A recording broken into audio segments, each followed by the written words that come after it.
Magandang araw kaibigan! Tuloy po kayo sa Felicidad's Channel. Sa mga kwento ng buhay at pag-ibig na hinalukay sa natatagong baul ni Felicidad. Pero bago po tayo magpatuloy, huwag niyo pong kalilimutan na i-like ang video, i-subscribe ang channel, at i-click ang notification bell para lagi kayong updated sa mga parating pa na upload.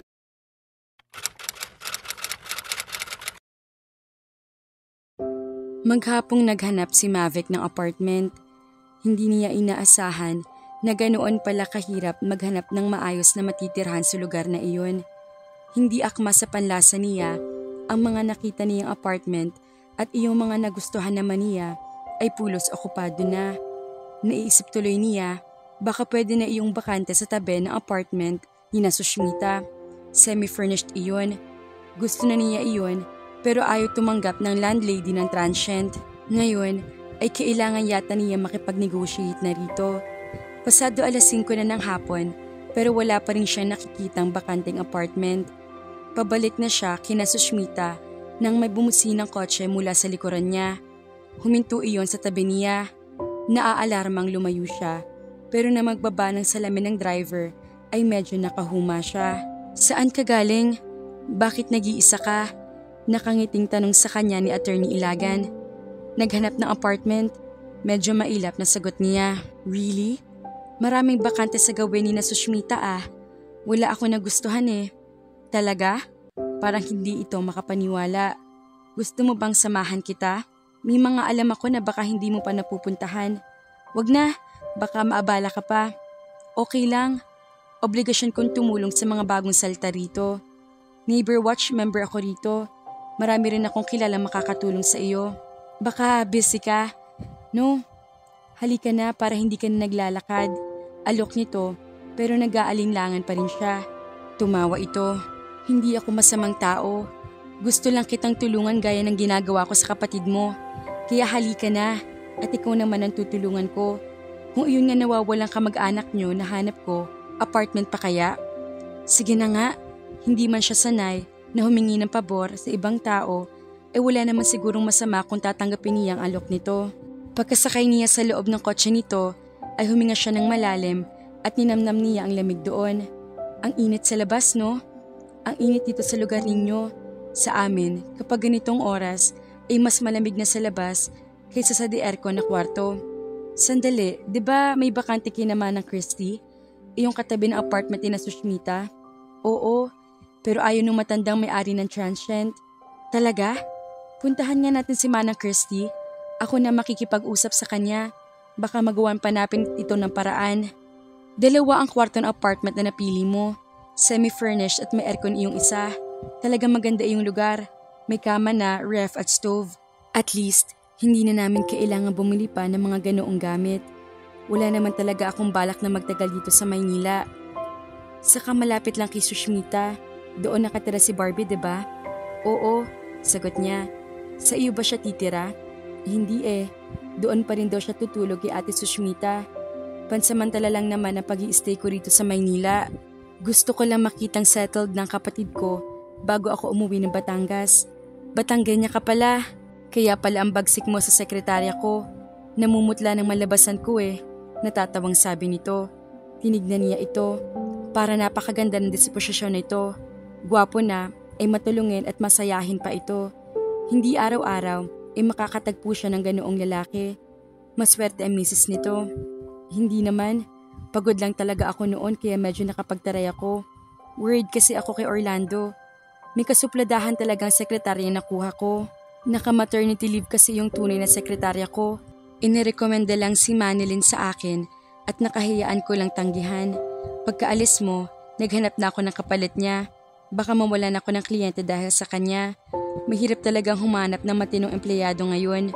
Sinabi mo pa, kahit sa pwesto ko sa palengke sa amin, kung hindi talaga tututukan, ay mabilis na nakakakupit iyong ibang nakukuha kong bantay. May pwesto ka sa Batangas? Oo, wholesaler at retailer ako ng dry goods na galing sa Cebu at Dumaguete. Kung nandito ka, sino nagbabantay ng pwesto mo? Pupunta-puntahan ko rin naman iyon. Sa kami pinsan ako na mula pa noong panahon ng mga tatay ko siya na nangangasiwa sa tindahan namin kapag wala ako. Matagal na namin siyang katiwala kaya kahit ako ay hindi makakakupit doon. Natatawang pagkakwento niya. Ngumiti ito. Istrikto ka talaga. Oo, kaya kahit wala ako, panatag ang loob ko na kaya niya patakbuhin ng tindahan. Minsan nga, pinipilit niya ako mag-review ulit sa board exam para daw magamit ko naman ang tinapos ko. Ano bang tinapos mo? Interesadong tanong nito. Civil engineering, sagot niya. Aba, magandang kurso yun ah. Ang ibig mong sabihin, hindi ka nag-board at hindi ka nag-engineer? Mahabang kwento, aniya at saka bumuntong hininga. Sayang naman kung hindi mo magagamit iyon. In demand ngayon ang mga civil engineers, lalo na sa abroad. Balita ko nga lumiko sila ng isa pang kalye bago huminto sa kanto at mismong harap ng hilera ng apartment sa kanilang umaga pa ay nasuyod. Nakapaskil nga roon na may mga for rent na units. Baka magalit iyong babae, mukhang matapang pa naman.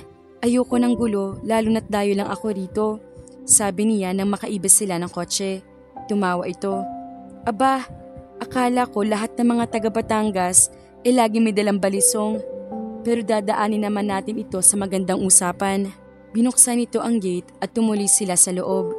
Mukhang pamilyar ito sa lugar na iyon. Kinatok agad nito ang unit ng landlady na nasa unahan ng hilera. Pagbukas ng pinto ay nakasimangot pang humarap sa kanila ang babae. Pagkakita nito sa kama niya ay biglang nagbago ekspresyon nito. Sa tingin niya ay tila namutla pa ito. Mac! Manang Christy!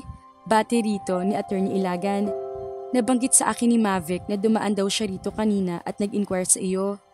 Ayaw niyo raw ibigay sa kanya iyong bakanteng unit dahil ilang buwan lang siya mamamalagi dito. Hindi nakaimik ang babae. Sumulyap ito sa kanya pero nag-iwas agad ng mga mata. Tama ho ba? Ang alam ko, ang sabi na may-ari nito, kahit sino ay patutuloyin ninyo at parentahan ang mga apartment units para hindi mabakante. At hindi pala siyang may-ari na isaloob niya. Iniisip ko lang naman kasi na baka hindi siya magbayad at takbuhan niyo yung apartment, katwiran pa na matandang babae. Kaya nga kayo hihingi ng advance, hindi ho ba? 'Di ba may mga kondisyon na may-ari nito na hihingan lang na 3 months advance na rerenta kapag ilang linggo o buwan lang siya mamamalagi dito? Hindi na naman kumibo ang babae. Di ho ba kaya libre ang bayan niyo sa pagtira dito ay dahil kayo ang dapat nag-aasikaso rito? Dapat ay iniunan niyo iyon kaysa sa pakikipagtong-its. Pumalatak si Macario. Umabante ito pero tila nais makipagbalyahan ni Christy sa pinto. Nakatingin na sa kanila ang mga kalaro nito sa mesang kainan sa loob ng apartment. Magkano niya pinauupahan sa iyo yung kwarto? Tanong sa kanya ni Mac. 7,000, sagot niya. Tinignan nito si Christy, saka umiling-iling. Pang-apat na ito manang Christy. Sobra-sobra na yata ang pagkakataon ang hinihingi ninyo kung pagbibigyan ko pa kayo ngayon. Pero Mac, nagkamali ako ng pagkakaintindi sa kanya. Akala ko ay iyong apartment na. Ayaw nyo nga ibigay iyong apartment, tapos sasabihin nyong maling akala nyo? Wag naman.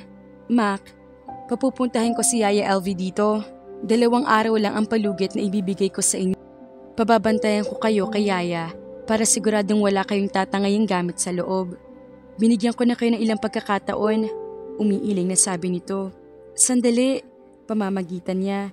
Nagugulan siya sa pinag-uusapan ng dalawa. Anong nangyayari, attorney? Sa pamilya ko kasi ang apartment na ito, Mavic. Share ko ito, kaya ako na nagmamanage. Pinapatauhan ko ito sa yaya ko dati, si Yaya LV.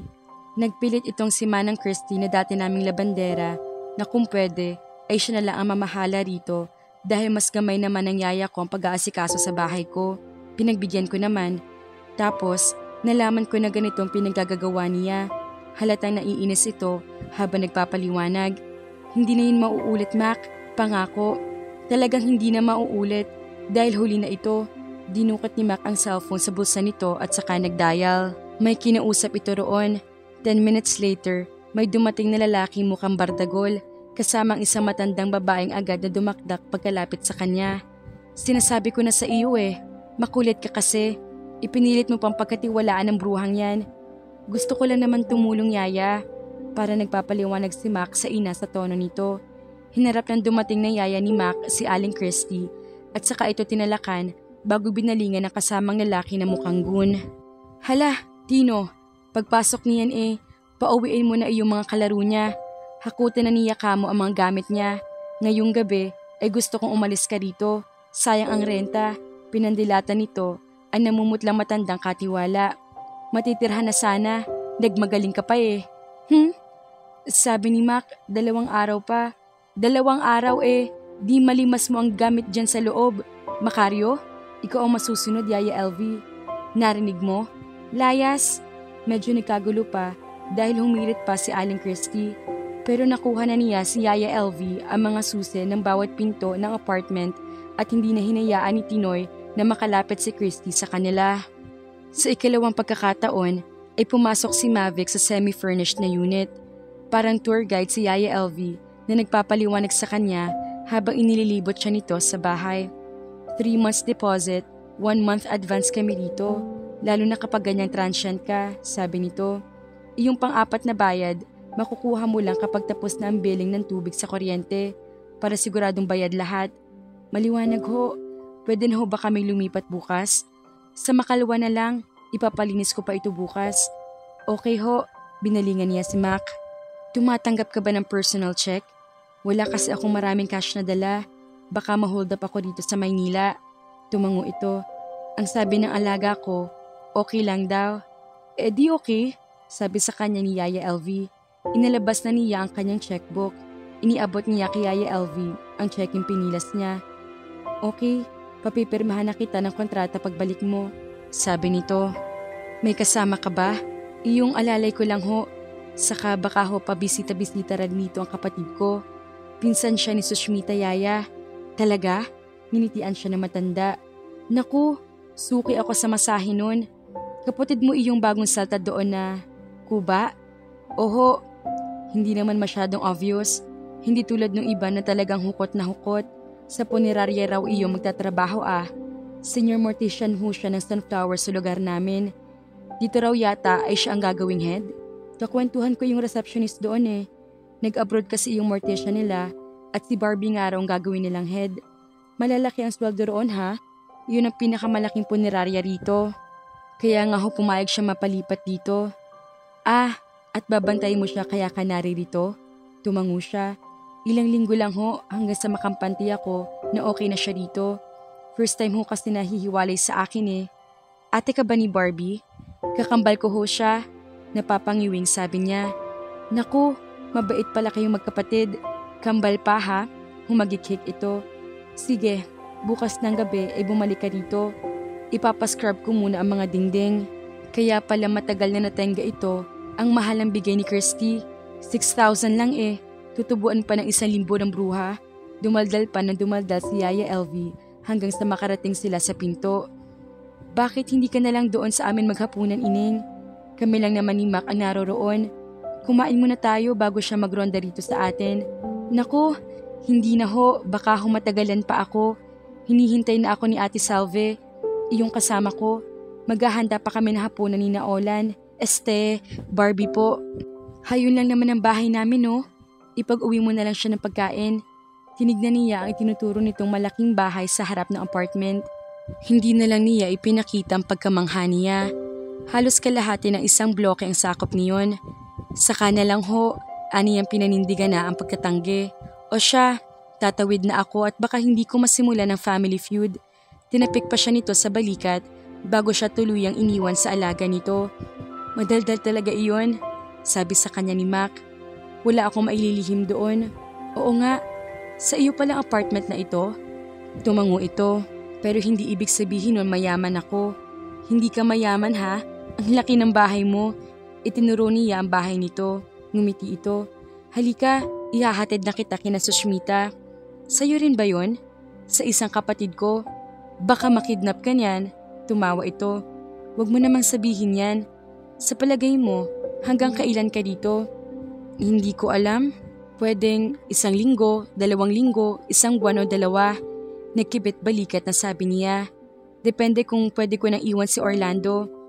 Hindi ba magagalit ang boyfriend mo kung matagal kang mawawala sa Batangas?